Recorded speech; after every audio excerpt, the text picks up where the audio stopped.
Hello friends, இப்போ இந்த வீடியோவில் என்ன பார்க்க போகிறோம் அப்படின்னு பார்த்தீங்கன்னா 21/11/2020 Hindu news paper news analysis பார்க்க போகிறோம். இதில் ஏதாவது உங்களுக்கு டவுட் இருந்ததுன்னா கீழே டிஸ்கிரிப்ஷனில் எங்கள் டெலகிராம் குரூப் லிங்க் இருக்குது, அதில் ஜாயின் பண்ணிக்கோங்க. And UPSC current affairs related doubts நீங்கள் அங்கே கேட்கலாம். அண்ட் உங்களுக்கு இந்த பிடிஎஃப் வேணாலும் அந்த குரூப்பில் அப்லோட் பண்ணுவோம். அதை தவிர என்ன அப்படின்னு பார்த்தீங்கன்னா டெய்லி ஈவினிங் வந்து அந்த பிஇபியில் என்னென்ன படிக்கணும் அப்படின்னு சொல்லிட்டு பிடிஎஃப் வந்து அப்லோட் பண்ணுவோம். ஸோ அதெல்லாம் வேணும்னா அந்த குரூப்பில் ஜாயின் பண்ணிக்கோங்க. அண்ட் சில பேருக்கு அந்த குரூப் லிங்க் ஒர்க் ஆகிறதில்ல. ஸோ என்னோடய ஃபோன் நம்பர் கீழே கொடுத்துருக்குறேன். ஸோ அதுக்கு உங்கள் டெலகிராமில் மெசேஜ் அனுப்புங்க, உங்களுக்கு குரூப்பில் ஆட் பண்ணுறேன். ஓகேங்களா? ஸோ இன்றைக்கி நம்ம நியூஸ் போயிடலாம். ஸோ நியூஸில் ஃபஸ்ட் பேஜில் பார்த்தீங்க அப்படின்னா Bhutan says no Chinese village on its territory அப்படின்னு சொல்கிறாங்க. ஸோ இப்போ பூட்டானுக்கு அதாவது என்னென்னு பார்த்தீங்கன்னா பூட்டான், இந்தியா அண்ட் சைனா இந்த 3 பேருடைய ட்ரை ஜங்ஷன் அப்படின்னு சொல்லுவாங்க. இது வந்து என்ன அப்படின்னு பார்த்தீங்கன்னா பூட்டான், இது வந்து இந்தியா, அப்புறம் இது சைனா. ஓகேங்களா? ஸோ இந்த 3ஓட ட்ரை ஜங்ஷன் அப்படின்னு பார்த்தீங்கன்னா இந்த டோக்லாம் ஏரியா அப்படின்றது தான்.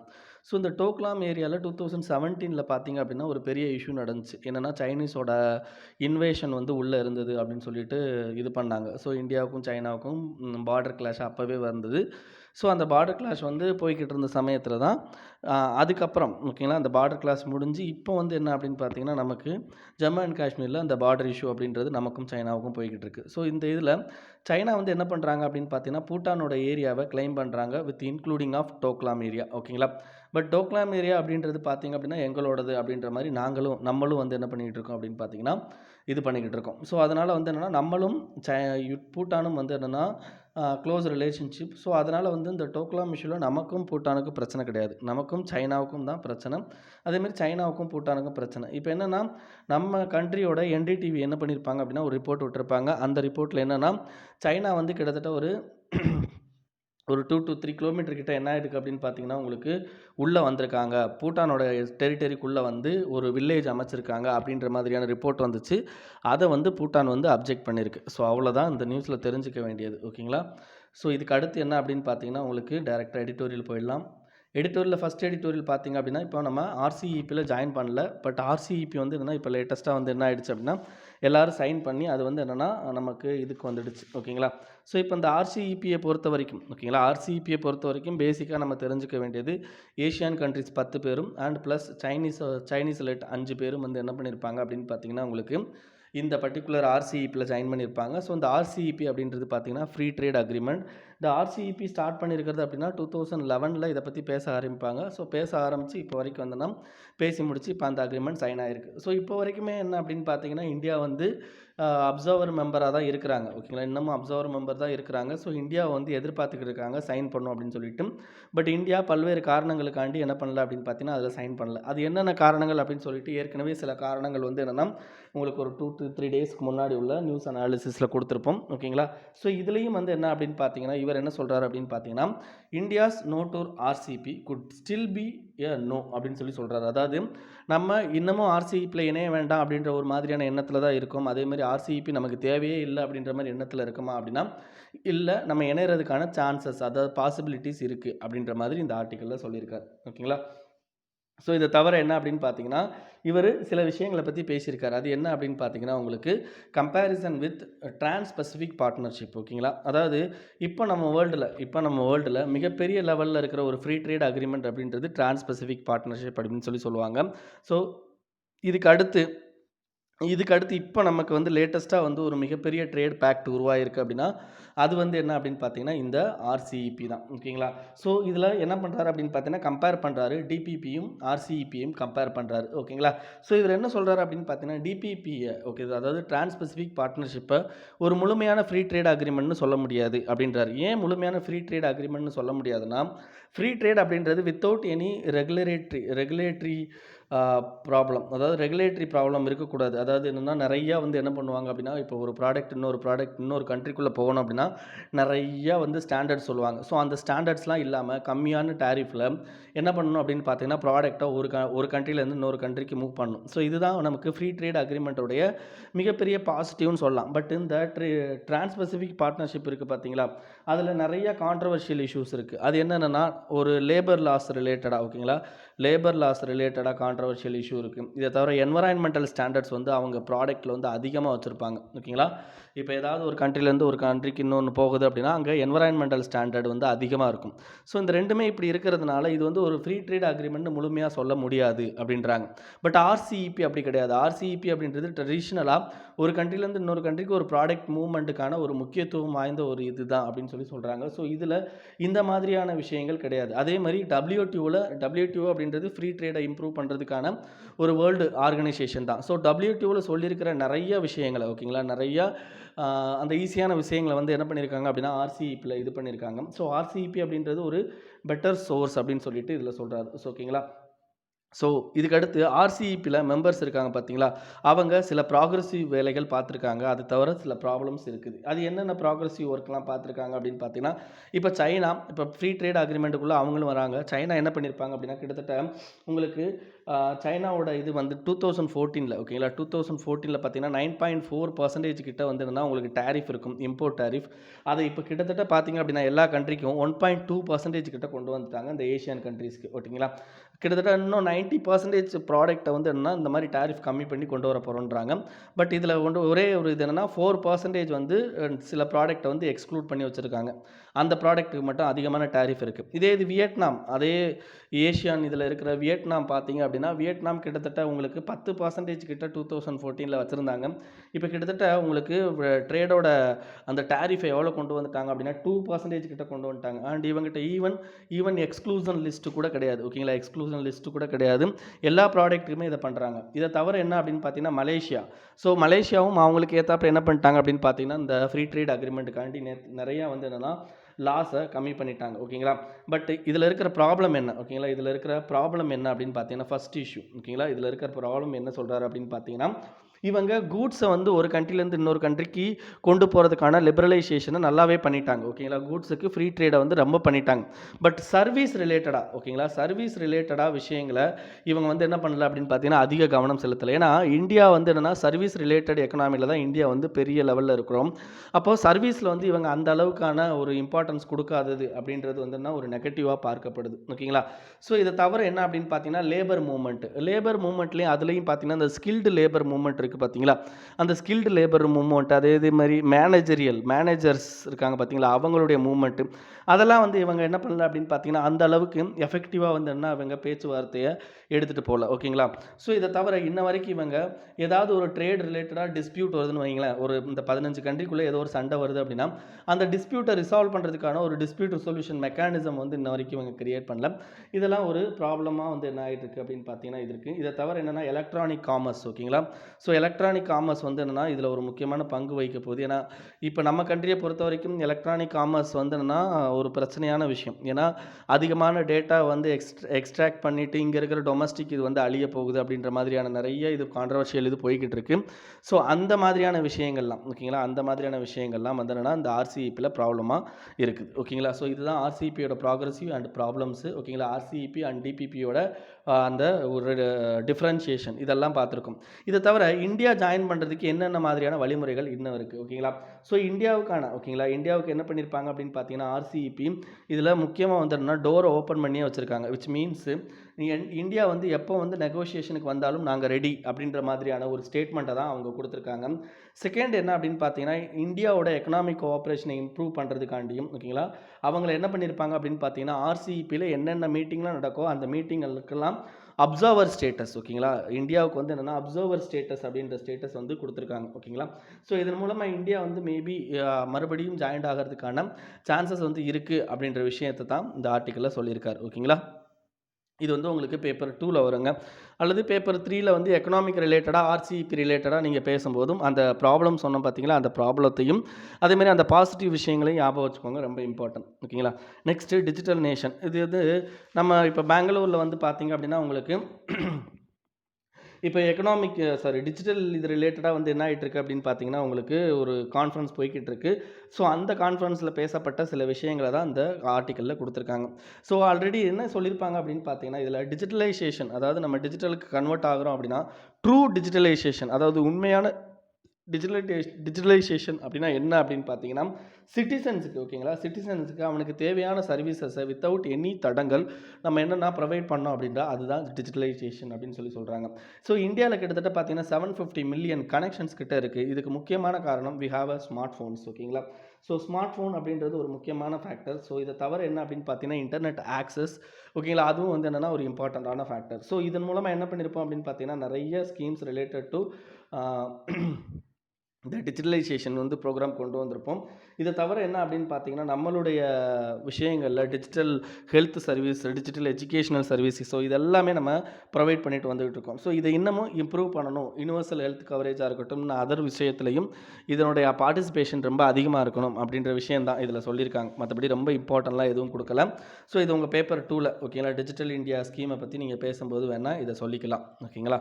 Next time use survey as an opportunity last. Time use survey as an opportunity lost அப்படின்னு சொல்லியிருக்காங்க. டைம் யூஸ் சர்வேனா என்ன? டைமை யூஸ் பண்ணுற சர்வே அப்படின்றத வச்சுக்கோங்க. இப்போ டைமை யூஸ் பண்ணுறது அப்படின்னா இப்போ ஒரு நார்மல் பர்சன் அவருடைய டைமை எப்படிலாம் யூஸ் பண்ணுறாரு அப்படின்றத சர்வே எடுக்கிறது தான். ஸோ இந்த இதில் முக்கியமாக நீங்கள் தெரிஞ்சுக்க வேண்டியது என்ன அப்படின்னு பார்த்தீங்கன்னா, இதில் முக்கியமாக என்ன ப்ரொவைட் பண்ணுவாங்க அப்படின்னு பார்த்தீங்கன்னா நம்மளுடைய பாப்புலேஷன் ஓகேங்களா, நம்மளுடைய பாப்புலேஷன் என்ன மாதிரியான டிஃப்ரெண்ட் ஆக்டிவிட்டீஸ்லாம் பண்ணிக்கிட்டு இருக்காங்க அப்படின்ற விஷயத்தை இந்த சர்வே வந்து நமக்கு கொடுக்கும். இந்த டைம் யூஸ் சர்வே அப்படின்றது கொடுக்கும்.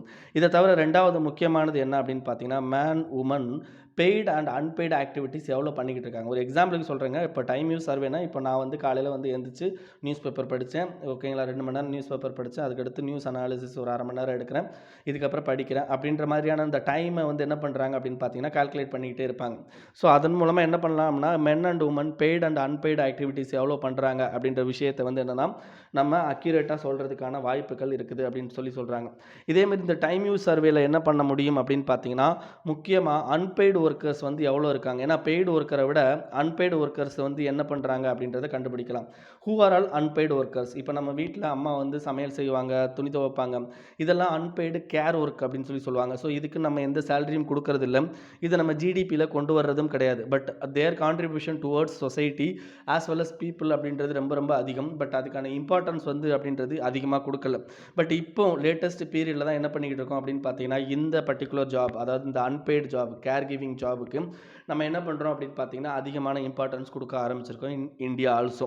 இதை தவிர என்ன இந்த டைம் யூஸ் சர்வேல ஈஸியாக வந்து எவ்வளோ லேர்னிங் இருக்குது, எவ்வளோ சோஷியலைஸ் பண்ணுறாங்க, இந்த விஷயத்தெல்லாமே வந்து என்னென்னா இந்த டைம் யூஸ் சர்வே மூலமாக நம்ம தெரிஞ்சுக்கலாம் ஓகேங்களா. ஸோ டைம் யூஸ் சர்வேயை பொறுத்த வரைக்கும் அது எப்படி பண்ணுவாங்க அப்படின்னா, இப்போ ஒருத்தர் ஒரு வேலை பார்க்குறாரு, இல்லாட்டி ஒரு நாள் ஃபுல்லாக வேலை பார்த்தாரு அப்படின்னா, இப்போ டெவலப்டு கண்ட்ரியாக இருந்தால் they have a high literacy rate. So இதனால் என்ன பண்ணுவாங்கன்னா ஒரு லிஸ்ட் ஆஃப் கொஷின்ஸ் அவங்களுக்கு கொடுப்பாங்க. ஸோ 10 நிமிஷத்தில் அவங்க முடிச்சுட்டு போயிடுவாங்க. பட் இந்தியா வந்து லோ லிட்ரஸி ரேட் ஓகேங்களா. ஸோ கிட்டத்தட்ட 30 நிமிஷத்துக்கு வந்து என்ன பண்ணுவாங்க அப்படின்னா அந்த பர்டிகுலர் பர்சன் அவருக்கு கேட்கப்பட்ட கொஷினுக்கு ஆன்சர் பண்ணிக்கிட்டு இருப்பார். ஸோ இதெல்லாம் வந்து நடந்துகிட்டு இருக்கும். சரி, இதில் எதுக்காண்டி இந்த டைம் யூஸ் சர்வே யூஸ் பண்ணலாம் அப்படின்ற மாதிரி இவங்க கொண்டு வராங்க அப்படின்னா, டைம் யூஸ் சர்வே முக்கியமாக வந்து என்ன சஸ்டைனபிள் டெவலப்மெண்ட் கோல் 5.4 ரொம்ப ரொம்ப இம்பார்ட்டன்ட் அப்படின்றாங்க. இந்த 5.4 சஸ்டைனபிள் டெவலப்மெண்ட் கோல் அப்படின்னா என்ன அப்படின்னு பார்த்தீங்கன்னா இதில் அன்பெய்டு கேர் ஒர்க்கரை பற்றி பேசுகிறாங்க. இந்த அன்பெய்டு கேர் ஒர்க்கர் அப்படின்றது யார் அப்படின்னு பார்த்தீங்கன்னா நம்ம இந்த டொமஸ்டிக்கில், அதாவது நம்ம வீட்டில் வேலை செய்கிற அவங்க தான் ஓகேங்களா. சரி, அவங்கள ப்ரொடெக்ட் பண்ணணும் அப்படின்னா என்னென்ன பண்ணணும் அப்படின்னா வி ஷுட் ப்ரொவைட் இன்ஃப்ராஸ்ட்ரக்சர் ஓகேங்களா, பப்ளிக் சர்வீசஸ் ஓகேங்களா. Through public services we have to provide infrastructure. என்ன இன்ஃப்ராஸ்ட்ரக்சர்? இப்போ ஒரு மாவு இருக்குது அப்படின்னா மாவு அரைக்கிறதுக்கு இதுக்கு முன்னாடி அம்மி யூஸ் பண்ணாங்க அப்படின்னா அதுக்கு ஏதாவது என்ன பண்ணணும் அப்படின்னு பார்த்தீங்கன்னா கிரைண்டர் மாதிரி யூஸ் பண்ணுறதுக்கு நம்ம ட்ரை பண்ணி பார்க்கணும் ஓகேங்களா. ஏன்னா அவங்களுடைய வேலை பளுவை நம்ம வந்து குறைக்கணும். அப்படி குறைக்கும் போது தான் என்ன ஆகும் அப்படின்னு பார்த்தீங்கன்னா அவங்களுடைய அந்த ஜாப் வந்து நம்ம வந்து என்ன பண்ணியிருக்கோம் அப்படின்னா இம்பார்ட்டன்ஸ் கொடுத்துருக்கோம் அப்படின்ற மாதிரி. அண்ட் அந்த மினிமம் வேஜஸ் இருக்குங்களா, அன்பெய்டு ஒர்க்கர்ஸ்க்கு வந்து ஒரு மினிமம் வேஜஸ் கொடுத்தோம் அப்படின்னா அது என்ன ஆகும் அப்படின்னா ஆட்டோமேட்டிக்காக ஜிடிபியில் மிகப்பெரிய லெவலில் சேஞ்சஸ் கொண்டு வரும். அப்போ ஜிடிபி வேல்யூவேஷனுக்கு வந்து என்னென்னா நம்ம அடிக்குவேஷனாக நமக்கு இது இருக்கும் ஓகேங்களா. பட் என்னென்னா நமக்கு இப்போ இல்லாததுக்கு முக்கியமான காரணம் நம்மகிட்ட அந்த அளவுக்கு டெக்னாலஜி இல்லை, அதை மெஷர் பண்ணுறதுக்கான டெக்னாலஜி இல்லை ஓகேங்களா. இப்போ நம்ம கண்ட்ரியில் இப்போ இப்போ ஜிடிபியை வந்து என்ன பண்ணுறோம் அப்படின்னா மெஷர் பண்ணுறோம் அப்படின்னா அதில் அன்பெய்டு ஒர்க்கை வந்து அதிகமாக எடுத்துக்கிறது இல்லை. இதுக்கு நம்ம காரணம் வந்து சேட்டலைட்டு அந்த டெக்னாலஜிஸ் இதெல்லாம் வந்து நம்ம அதிகமாக யூஸ் பண்ணாததுனால தான் ஓகேங்களா. ஸோ நம்ம என்ன பண்ணோம் அப்படின்னு பார்த்தீங்கன்னா இந்த பர்டிகுலர் விஷயத்தை நம்மளுடைய சர்வே ஓகேங்களா, நம்மளுடைய சர்வேல உள்ளே கொண்டு வந்து அதுக்கு ஏற்றாப்புல நம்ம என்ன பண்ணோம் அப்படின்னு பார்த்தீங்கன்னா நம்ம லைக் இம்ப்ரூவ்மெண்ட் கொடுக்கணும் அப்படின்னு சொல்லிட்டு சொல்கிறாரு. ஓகேங்களா? ஸோ இது வந்து என்ன அப்படின்னு பார்த்தீங்கன்னா, இன்டர்நேஷ்னல் இப்போ டிஃபைனிங் ஒர்க் அப்படின்ற ஒரு தலைப்பில் என்ன கொடுத்துருக்காங்க அப்படின்னு பார்த்தீங்கன்னா, ஒர்க்னா என்ன? ஓகேங்களா? அப்படின்ற விஷயத்த சொல்லியிருக்காங்க. ஸோ இதில் பெய்டு, அன்பெய்டு எல்லா வாலண்டரி ஒர்க் எல்லாருமே வந்து என்ன பண்ணியிருக்காங்க அப்படின்னு பார்த்தீங்கன்னா, இவங்க மென்ஷன் பண்ணியிருக்காங்க. ஸோ இதை தவிர என்ன அப்படின்னு பார்த்தீங்கன்னா, இந்தியாவுக்குன்னு ஒரு சில சர்வே இருக்குது. ஓகேங்களா? இந்தியாவுக்குன்னு ஒரு சர்வே இருக்குது. அந்த சர்வே என்ன பண்ணணும் அப்படின்னு பார்த்தீங்கன்னா, டைம் யூஸ் சர்வே கூட ஜாயின்ட் ஆகி, ஓகேங்களா? டைம் யூஸ் சர்வே கூட ஜாயின்ட் ஆகி நம்மளுடைய அந்த ஜாப், ஓகேங்களா, நம்மளுடைய அந்த அன்பெய்டு ஜாப் இருக்குது பார்த்தீங்களா, அதை எஃபெக்டிவாக நம்ம மெஷர் பண்ணி அதிலேருந்து என்ன பண்ணணும் அப்படின்னா எஃபெக்டிவ் பாலிசி கிரியேஷன் பண்ணணும் அப்படின்றதும் இந்த இதில் சொல்லியிருக்காங்க. ஓகேங்களா? ஸோ இன்னும் சின்னதாக சொல்லியிருக்காங்க. நான் அதெல்லாம் சொல்லல, பட் உங்களுக்கு புரிகிற மாதிரி இதை சொல்லியிருக்கிறேன். ஓகேங்களா? Next digital health mission ready for nationwide roll out soon. ஓகேங்களா? இந்த டிஜிட்டல் ஹெல்த் மிஷன்னா என்ன? ஓகேங்களா? நம்ம கண்ட்ரியில் நேஷ்னல் ஹெல்த் பாலிசி, ஓகேங்களா, நேஷ்னல் ஹெல்த் பாலிசி 2017 ஒன்று இருக்குங்க.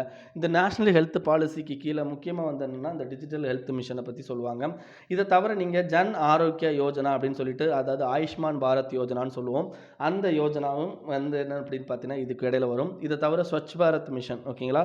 ஸோ இது எல்லாமே என்ன அப்படின்னு பார்த்தீங்கன்னா இந்த டிஜிட்டல் ஹெல்த் மிஷனில் முக்கியமான ஒரு விஷயம். ஓகேங்களா?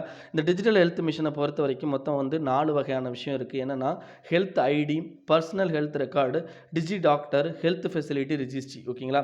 இதில் டிஜி டாக்டர் அப்படின்றவர் என்ன அப்படின்னு பார்த்தீங்கன்னா, உங்களுக்கு ஆன்லைனில் வந்து என்னென்னா உங்களுக்கு உங்களை வந்து இது பண்ணி அதுக்கேற்றாப்புல மாத்திரை ப்ரெஸ்கிரைப் பண்ணுறது இதெல்லாமே பண்ணுவார். ஓகேங்களா? இதை தவிர என்ன அப்படின்னு பார்த்தீங்கன்னா there will be health ID கார்டுன்னு ஒன்று இருக்கும். ஸோ இந்த ஐடி கார்டு வந்து ஆதாரோட லிங்க் ஆகி நமக்கு எந்தெந்த விதத்தில் எந்தெந்த வியாதி வந்திருக்கு, இல்லாட்டி அதுக்கு என்ன மாத்திரைகள் எடுத்திருக்கோம் அப்படின்றத ஒரு ஹோலிஸ்டிக் வியூவில் வந்து என்ன உள்ளே இருக்கும். ஸோ நீங்கள் ஏதாவது ஒரு புது மெடிசனுக்குள்ளே போய் பார்க்க போகிறீங்க அப்படின்னா நீங்கள் என்ன பண்ணலாம் அப்படின்னா அந்த டாக்டருக்கு ஒரு சிங்கிள் டைம் ஆக்சஸ் கொடுத்து என்ன பண்ண வைக்கலாம் அப்படின்னா நமக்கு இது முன்னாடி என்னென்ன வியாதி இதெல்லாம் எடுத்திருக்கோம் அப்படின்றத ஈஸியாக வந்து என்ன பார்க்க முடியும். ஓகேங்களா? ஸோ இந்த டிஜிட்டல் ஹெல்த் மிஷனை பற்றி நீங்கள் என்ன படிக்கணும் அப்படின்னு ஆசைப்பட்டீங்க அப்படின்னா இந்த வெப்சைட்டில் போய் படிங்க, நல்லாயிருக்கும். Next at the United Nation Security council India calls for immediate Afghan cheese fire அப்படின்னு சொல்கிறாங்க. இமிடியேட் ஆஃப்கான் சீஸ் ஃபயர் அப்படின்னா என்ன அர்த்தம் அப்படின்றதை பார்க்கலாம். முதல்ல யுனைடெட் நேஷன் செக்யூரிட்டி கவுன்சிலில், ஓகேங்களா, யுனைடெட் நேஷன் செக்யூரிட்டி கவுன்சிலில் என்ன நடந்திருக்கு அப்படின்னு பார்த்தீங்கன்னா ஒரு இன்ஃபார்மல் மீட்டிங் நடந்திருக்கு. அந்த இன்ஃபார்மல் மீட்டிங்க்கு பேர் என்னென்னா அரியா. ஓகேங்களா? அரியா ஃபார்முலா அப்படின்றாங்க. ஓகேங்களா? இந்த இன்ஃபார்மல் மீட்டிங்க்கு பேர் அரியா ஃபார்முலா. உங்களுக்கு பிலிம்ஸில் கேட்கலாம் Arria formula which is related to அப்படின்னு கேட்கலாம். ஸோ அரியா ஃபார்முலா அப்படின்றது it's informal meeting of United Nation Security Council. ஓகேங்களா? ஸோ அந்த மீட்டிங்கில் நம்ம ஓகேங்களா, இந்தியாவோட சேர்ந்தவர் என்ன பண்ணியிருக்காரு அப்படின்னு பார்த்தீங்கன்னா பேசியிருக்காரு. அவர் பேசுனதில் என்ன சொல்லியிருக்காரு அப்படின்னா இந்த டூரண்ட் லைன். ஓகேங்களா? டூரண்ட் லைன் அப்படின்றது பார்த்தீங்க அப்படின்னா இந்த ஆப்கானிஸ்தானுக்கும் பாகிஸ்தானுக்கும் இடையில இருக்கிற அந்த பார்டருக்கு பேர் தான் டூரண்ட் லைன் அப்படின்னு சொல்லுவாங்க. ஸோ அந்த லைனில் நடக்கிற ஒரு இன்வேஷன் மூலமாக என்ன ஆகுது அப்படின்னா த்ரூ ஆப்கானிஸ்தான் இந்தியாவுக்குள்ளே ஆட்கள் வராங்க அப்படின்ற மாதிரி நம்ம வந்து ஒரு கிளைம் கொடுத்துருப்போம். ஸோ அதை வந்து என்ன பண்ணணும் அப்படின்னா அந்த டூரண்ட் லைனுக்கு இதில் நம்ம தடுத்தாகணும். அதை தவிர என்ன அப்படின்னு பார்த்தீங்கன்னா இந்த ஆப்கானிஸ்தானில் இப்போ வந்து என்னென்னா யுஎஸோடைய செக்யூரிட்டி ஃபோர்ஸ் நிற்கிறாங்க, அதை வந்து திருப்பி வாங்க போகிறாங்க. ஸோ அதெல்லாம் வந்து என்னென்னா இப்போதைக்கு பண்ணக்கூடாது. அப்படி பண்ணுனா இந்தியாவுக்கும் ப்ராப்ளம் வரும், நிறைய டெரரிஸ்ட் வந்து உள்ளே என்ட்ரு ஆகிறதுக்கு வாய்ப்பு இருக்குது அப்படின்ற மாதிரி இந்தியா வந்து சொல்லியிருக்கிறாங்க. ஓகேங்களா? இது வந்து பேப்பர் 2. ஓகேங்களா?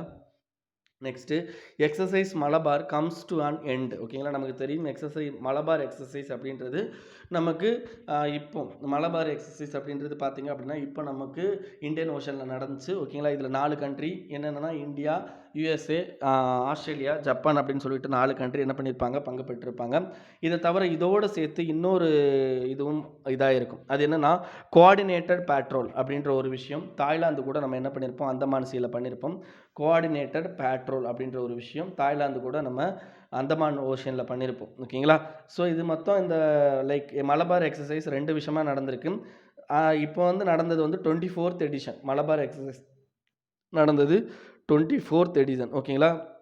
இந்த கார்பெட் அப்படின்றது நடந்தது 30th எடிஷன். ஓகேங்களா? இந்த கார்பெட் நடந்தது வந்து என்னென்னா 30th எடிஷன். இதுவும் வந்து என்னென்னா இந்தியா இன்டர்நேஷ்னல் ரிலேஷன்ஷிப் பேப்பர் 2ல் தான் வரும். Next government shared FB data of 57,294 users. இது என்ன அப்படின்னு பார்த்தீங்கன்னா, கவர்மெண்ட் என்ன பண்ணுறாங்க அப்படின்னு பார்த்தீங்கன்னா, நிறையா யூசர்ஸுடைய ஃபேஸ்புக்கோட யூசர்ஸுடைய பர்சனல் டேட்டாவை கேட்டிருக்காங்க. இதில் வேர்ல்டில் ஃபஸ்ட்டு யார் இருக்காங்க அப்படின்னு பார்த்தீங்கன்னா யுஎஸ்ஏ. ஸோ யுஎஸ்ஏ தான் என்ன பண்ணுறாங்க அப்படின்னா, அவங்களுடைய சிட்டிசனுடைய ஃபேஸ்புக் டேட்டா கிட்டத்தட்ட 70,000 பேர் கிட்ட என்ன பண்ணியிருக்காங்க கேட்டிருக்காங்க. இந்தியா வந்து கிட்டத்தட்ட 57,000 பேர் கிட்ட என்ன பண்ணியிருக்காங்க அப்படின்னு பார்த்தீங்கன்னா கேட்டிருக்காங்க. ஸோ இதுலேருந்து என்ன ஷோ ஆகுது அப்படின்னு பார்த்தீங்கன்னா, கவர்மெண்ட் வாட்சிங் சிட்டிசன், ஓகேங்களா, அவங்களுடைய பர்சனல் நேம் என்ன பண்ணுறாங்க அப்படின்னா வாட்ச் பண்ணுறாங்க இந்த name of security as well as sovereignty, ஓகேங்களா. ஸோ இதில் நிறைய பாசிட்டிவ்ஸ் இருக்குது, நெகட்டிவும் இருக்குது, ஓகேங்களா. கவர்மெண்ட் வந்து இப்போ நம்மளை வாட்ச் பண்ணுறாங்க அப்படின்ற பட்சத்தில் அது என்ன ஆகும் அப்படின்னா, இது வந்து என்னென்னா டிக்டேட்டட் டெமோக்ரஸி மாதிரி ஆகிடும், ஓகேங்களா. ஸோ அதே மாதிரி வந்து என்னென்னா நம்மளுடைய பர்சனல் விஷயங்களை வந்து என்னென்னா பர்சனல் டேஸ்ட்டையும் பர்சனல் விஷயங்களையும் அவங்க தெரிஞ்சு மேபி வந்து என்னென்னா பொலிட்டிக்கல் யூசேஜுக்கும் அவங்க பயன்படுத்துறதுக்கான சான்சஸ் இருக்குது, ஓகேங்களா. ஸோ இதுதான். ஸோ ஃபேஸ்புக் என்ன சொல்லியிருக்காங்க அப்படின்னா, இந்த டேட்டா அவங்க ரெக்வஸ்ட் கேட்டிருந்தாங்க. அதே மாதிரி வந்து என்ன அப்படின்னு பார்த்தீங்கன்னா, ஈவன் இந்த இந்தியாவில் வந்து என்ன கிட்டத்தட்ட ஒரு 53 இன்டர்நெட் டிஸ்ரப்ஷன், ஓகேங்களா, இன்டர்நெட் தடைகள் வந்து கிட்டத்தட்ட 53 தடைகள் வேறு எங்களுக்கு இருந்தது அப்படின்றதையும் அவங்க சொல்லியிருக்காங்க. ஸோ இதெல்லாமே வந்து என்னென்னா நமக்கு டிஜிட்டல் மிஷன், டிஜிட்டல் இந்தியா அப்படின்னு சொல்கிறதுல நம்ம நிறைய டேட்டா வந்து என்ன பண்ணுறோம் அப்படின்னா டிஜிட்டலி வி ஆர் கிவிங், ஓகேங்களா. ஸோ அப்போ அந்த டேட்டாவெல்லாம் ஈஸியாக வந்து என்ன பண்ணுறாங்க அப்படின்னு பார்த்தீங்கன்னா, ப்ரைவேட் இன்ஸ்டியூஷனாக இருக்கட்டும் ஆஸ் வெல் அஸ் கவர்மெண்ட் இன்ஸ்டியூஷனாக இருக்கட்டும் ஈஸியாக ஆக்சஸ் பண்ணுறாங்க. And they they they can easily know about the taste of the citizen, ஓகேங்களா. அந்த சிட்டிசனுடைய டேஸ்ட் என்ன அப்படின்றத ஈஸியாக கண்டுபிடிக்க முடியும். ஸோ அதன் மூலமாக என்ன பண்ண முடியும் அப்படின்னு பார்த்தீங்கன்னா, அவங்கள கேரக்டரை வடிவமைக்க முடியும், ஓகேங்களா. ஸோ இது ரொம்ப ரொம்ப நெகட்டிவும் இருக்குது, ரொம்ப பாசிட்டிவும் இருக்குது, ஓகேங்களா. Next, Australia to டெம்பரவரிலி host ISRO satellite tracking facility. இப்போ நம்ம கண்ட்ரி, ஓகேங்களா, நம்ம கண்ட்ரி 2022ல் ககன்யான் ப்ராஜெக்ட், ஓகேங்களா, 2022ல் ககன்யான் ப்ராஜெக்ட் அப்படின்னு ஒரு ப்ராஜெக்ட் இருக்குது. ககன்யான் ப்ராஜெக்ட் அப்படின்னு சொல்லிட்டு ப்ராஜெக்ட் இருக்குது. So through this project low earth ஆர்பிட்டில், ஓகேங்களா, லோ எர்த் ஆர்பிட்டில் நம்ம என்ன பண்ண போகிறோம் அப்படின்னா 4 பர்சன்ஸ், ஓகேங்களா, 4 மனிதர்களை கொண்டு போய் நம்ம வந்து நிலைநிறுத்த போகிறோம், ஓகேங்களா. ஸோ இதுதான். ஸோ மனிதனை வந்து என்னென்னா நம்ம விண்வெளிக்கு கொண்டு போகிறோம். இது வந்து இந்தியா வந்து 4வது கண்ட்ரி இந்த மாதிரி பண்ணுறதில்ல, ஓகேங்களா. ஸோ இதுக்கான இந்த சேட்டலைட் ட்ராக்கிங் ஃபெசிலிட்டி வந்து என்ன நம்ம ஆஸ்திரேலியா கூட பண்ணுறோம். ஸோ இது இன்டர்நேஷ்னல் ரிலேஷன்ஷிப்பில் நமக்கும் ஆஸ்திரேலியாவுக்கான ஒரு ரிலேஷன்ஷிப்பை வந்து என்ன பண்ணிக்கலாம் அப்படின்னா நீங்கள் யோசித்துக்கலாம், அவ்வளோதான், ஓகேங்களா. மற்றபடி வேறு எதுவும் கிடையாது இதில். Next, rise private bank promoter cap to 26%. அதாவது என்ன இருக்குது அப்படின்னு பார்த்தீங்கன்னா, இன்டர்னல் ஒர்க்கிங் குரூப் அப்படின்னு சொல்லிட்டு ஒரு குரூப்பு, அவங்க வந்து என்னென்னா ஆர்பிஐயில் இருக்கிறாங்க. ஸோ அந்த குரூப்போட மீட்டிங் நடந்திருக்கு. ஸோ அந்த மீட்டிங்கில் என்ன பண்ணியிருக்காங்க அப்படின்னு பார்த்தீங்கன்னா, சில சஜஷன்லாம் கொடுத்துருக்காங்க. அந்த சஜஷன் என்ன அப்படின்னு பார்த்தீங்கன்னா, இந்த ப்ரைவேட் பேங்க் இருக்காங்க பார்த்தீங்களா, அந்த ப்ரைவேட் பேங்கை ப்ரொமோட் பண்ணுற கார்பரேட்ஸோ இல்லாட்டி அதர் குரூப்போ, ஓகே, இண்டிவிஜுவலாக என்ன பண்ணிக்கலாம் அப்படின்னா இதுக்கு அடுத்து 26% கிட்ட அவங்க ஷேரை வச்சுக்கலாம் அப்படின்னு சொல்லியிருக்காங்க. இப்போ வரைக்கும் 15% கிட்ட இருந்தது, இப்போ அதை 26% கிட்ட கொண்டு போகலாம் அப்படின்ட்டு இருக்காங்க. இதை தவிர என்ன அப்படின்னு பார்த்தீங்கன்னா கார்பரேட் செக்டார்ஸ், ஓகேங்களா, இது தவிர இது ஃபஸ்ட்டு, ஓகேங்களா. செகண்ட் என்ன சொல்லியிருக்காங்க அப்படின்னா, கார்பரேட் செக்டார்ஸ் என்ன பண்ணலாம் அப்படின்னு பார்த்தீங்கன்னா டைரெக்டாக பேங்க்கை ஓப்பன் பண்ணலாம், அப்படிங்கலாம் இந்த கார்பரேட் செக்டாருக்கு இந்த பர்மிஷன் கொடுக்கலாம் அப்படின்றது சொல்லியிருக்காங்க. இது செகண்ட் சஜஷன் கொடுத்துருக்காங்க. தேர்ட் சஜஷன் என்ன கொடுத்துருக்காங்க அப்படின்னா, நான் பேங்கிங் ஃபினான்ஷியல் கம்பெனி, ஓகேங்களா, நான் பேங்கிங் ஃபினான்ஷியல் கம்பெனி இருக்காங்க பார்த்தீங்களா, என்பிஎஃப்சின்னு சொல்லுவோம், நான் பேங்கிங் ஃபினான்ஷியல் கம்பெனி. அவங்களுடைய அசட் சைஸ் வந்து 50,000 கோடியை தாண்டுச்சுன்னா, ஓகேங்களா, அசட் சைஸ் வந்து 50,000 கோடியை தாண்டுற பட்சத்தில் அவங்க என்ன பண்ணிக்கலாம் அப்படின்னா இந்த மாதிரி வந்து என்ன அப்படின்னு பார்த்தீங்கன்னா பேங்காக வந்து மாற்றிக்கலாம், ஓகேங்களா, பேங்காக வந்து மாற்றிக்கலாம். இதை தவிர என்ன அப்படின்னு பார்த்தீங்கன்னா ஸ்மால் ஃபினான்ஸ் பேங்க்னு சில பேங்க் இருக்குது, ஓகேங்களா, ஸ்மால் ஃபினான்ஸ் பேங்க்கு. இந்த ஸ்மால் ஃபினான்ஸ் பேங்க் என்ன பண்ணிக்கலாம் அப்படின்னா 3 வருஷம் ஆப்ரேஷன் பண்ணியிருந்தாங்க, அதாவது ஒர்க்கிங்கில் இருந்தாங்க அப்படின்னா அவங்க என்ன பண்ணிக்கலாம், அதை ஒரு பேங்காக வந்து மாற்றிக்கலாம். இதை தவிர பேமெண்ட் பேங்க்னு ஒரு பேங்க் இருக்குது, அந்த பேங்க் வந்து 6 வருஷம், ஓகேங்களா, பேமெண்ட் பேங்க் என்ன பண்ணலாம் அப்படின்னு பார்த்தீங்கன்னா 6 வருஷத்துக்குள்ளே அவங்களுடைய ப்ரிஸ்கிரிப்ஷன் லிமிட், அதாவது என்ன ஒரு பேங்க் ஆரம்பிக்கிறதுக்கான ஒரு ப்ரிஸ்கிரிப்ஷன் லிமிட்டை தாண்டிட்டாலோ அல்லது அவங்க ஆரம்பித்து 10 வருஷம் ஆயிருந்தாலோ, இதில் எது ஃபஸ்ட்டு நடந்திருந்தாலும், ஓகேங்களா, எது நடந்திருந்தாலும் அவங்களுக்கு வந்து என்ன பேங்க் ஒரு நார்மல் யூனிவர்சல் பேங்க் ஸ்டார்ட் பண்ணுறதுக்கான பர்மிஷன் கொடுக்குறாங்க, ஓகேங்களா. இதுக்கு அடுத்து என்ன பண்ணுறாங்க அப்படின்னு பார்த்தீங்கன்னா, உங்களுக்கு இனிமேல் நீங்கள் பேங்க் லைசன்ஸ் வாங்கணும் அப்படின்னா இதுக்கு முன்னாடி கேபிட்டல் அமௌண்ட் எவ்வளோ இருந்திருக்கும், இனிஷியல் கேபிட்டல் எவ்வளோ இருந்தால் போதுன்னா 500 கோடி இருந்தால் போதும், இப்போ அதை 1000 கோடிக்கு மாற்றலாம் அப்படின்ற மாதிரி சொல்லியிருக்காங்க. இதை தவிர என்ன அப்படின்னு பார்த்தீங்கன்னா உங்களுக்கு ஸ்மால் ஃபினான்ஸ் பேங்க், ஓகேங்களா, நீங்கள் ஸ்மால் ஃபினான்ஸ் பேங்க் ஆரம்பிக்க போகிறீங்க அப்படின்னா இதுக்கு முன்னாடி 200 கோடியிலேருந்து இப்போ 300 கோடியாக மாற்றிருக்காங்க, ஓகேங்களா. ஸோ இதுதாங்க இவங்க கொடுத்துருக்கிற ரெக்கமெண்டேஷன்ஸ். ஸோ அவ்வளோதான் இன்றைக்கி நியூஸ், அவ்வளோதான் ஃப்ரெண்ட்ஸ். இதை உங்கள் ஃப்ரெண்ட்ஸோட ஷேர் பண்ணிக்கோங்க அண்ட் மறக்காமல் இந்த சேனலுக்கு சப்ஸ்கிரைப் பண்ணிக்கோங்க. Thank you friends.